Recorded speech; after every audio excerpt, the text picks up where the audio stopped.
Take a look before you, ladies and gentlemen. Take a long, hard look.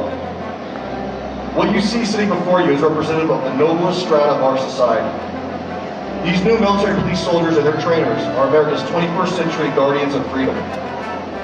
Today, they join the ranks of that small segment of our society that guards the national wall of defense. They've taken a stand, a courageous stand, a selfless stand, placing the needs of the nation first and their personal desires and wants second. Instead of a life focused on the pursuit of wealth or leisure, these soldiers took the high road, the tough road, and I commend them for it. They're no longer on the sidelines. They're on the team and in the game, ready to act.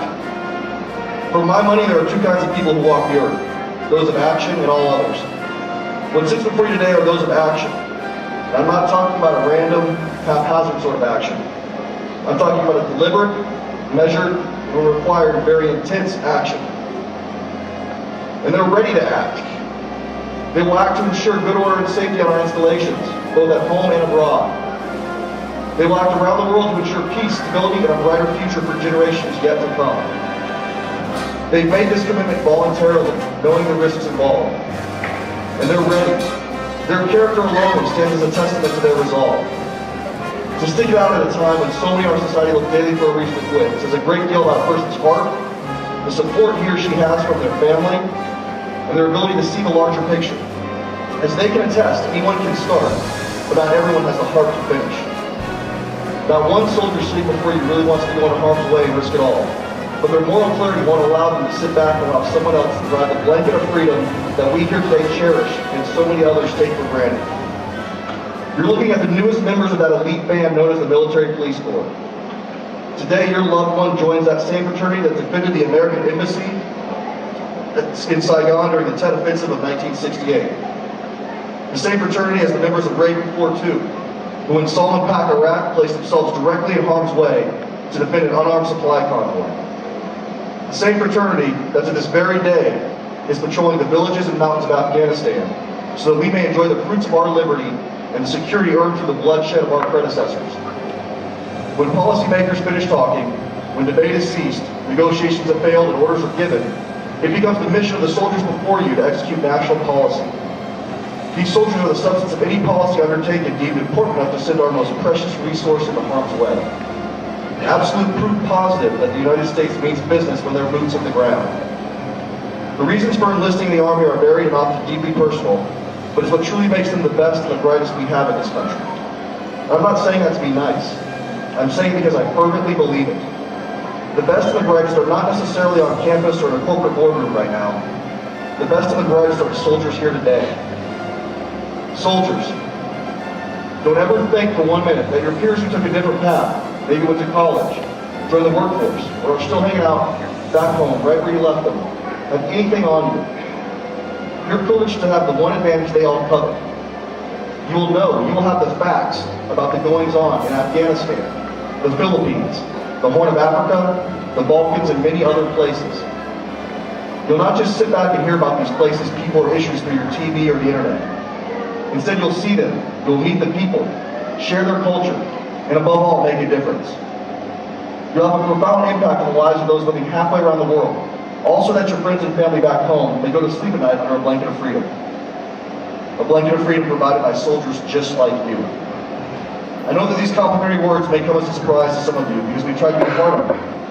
Hard because what lies ahead will be tremendously challenging, and for many of you, the defining chapter of your lives. Life as a military police soldier is not easy, and the collective goal of those of us charged with your training has been to make sure you understand that. Your drill sergeants, like many sitting in the crowd today, know what waits. And it's our sacred duty to ensure you're not surprised. All of your drill sergeants and cadre have been to the battlefield, and that fact cannot be overstated.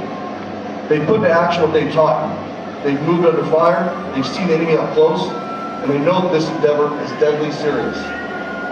Your drill sergeant has fought Iraq or Afghanistan, and he or she has walked the streets of places you soon will. Places like Kandahar, Kabul, Helmand, conducting patrols, securing neighborhoods, training host nation forces. While doing this, you'll be tested. You'll react to IEDs and ambushes. You'll navigate foreign customs and delicate tribal relationships. You'll endure weather that makes a Portland or winter feel balmy. You'll assist, protect, and defend here at home as well.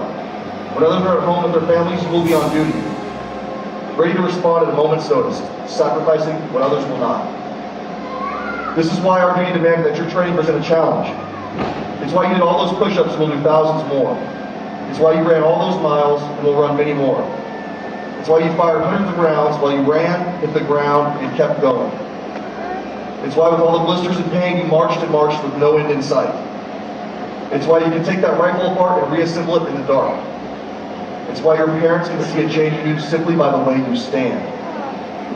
And most importantly, it's why you begun to appreciate camaraderie built through days and nights spent in the frigid Missouri cold, next to your battle buddy in a cramped and flooded shelter house, being able to find humor in your predicament, sharing a cold MRE, and realizing that you're forming bonds during moments such as these that will truly last a lifetime. Soldiers, you will execute an extremely challenging mission. This mission will test your adaptability, your focus, and above all, your courage and resiliency. As we adopt a proactive posture aligned with armies, nations, and even tribes in remote corners of the earth, you will at times find yourself frustrated and fed up as you pour all of your energy into training, assisting, and coaching others, often with mixed results. At other times, you reflect on the magnitude of what you've been charged with and realize the difference you're making. I can assure you this reward will be great. Others will find themselves in combat, some of you in less than a month from now. You will have a different task. It will be even more trying. However, it will also be even more rewarding. You will operate an asymmetric three-block war, where on one block you'll react to an IED, on the next you will protect children's dates in school, on the third you will coach, teach, and mentor our host nation counterparts to accomplish their mission. All of this simultaneously. You will, on a daily basis, make life or death decisions for only the time it takes to blink one's eye, to process, decide, and take action. You'll often find yourself as part mayor, district chief, police officer, and arbitrator of disagreements between those with ethnicities and dialects as varied as our own 50 states.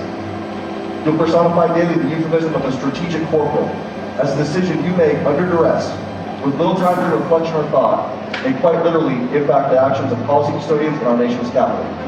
That's not hype, it's fact. And this is only half of what we do. Here at home, you're trusted with defending those who defend our nation. You're the protectors, praetorians. You'll assist, protect, and defend as true professionals, standing watch so others may rest. The CEOs, lawyers, and businessmen of the corporate world can't begin to fathom the responsibility you've accepted. You'll be scrutinized and tested like no one else. That is why your training was tough, and that's why I stand here before you today to declare that you have met the standard. Soldiers of the Delta Company, I welcome you to the Brotherhood of Arms. I'm proud of all of you, and will take you to combat any day. Prepare for battle. Excellence always. Delta Bombs.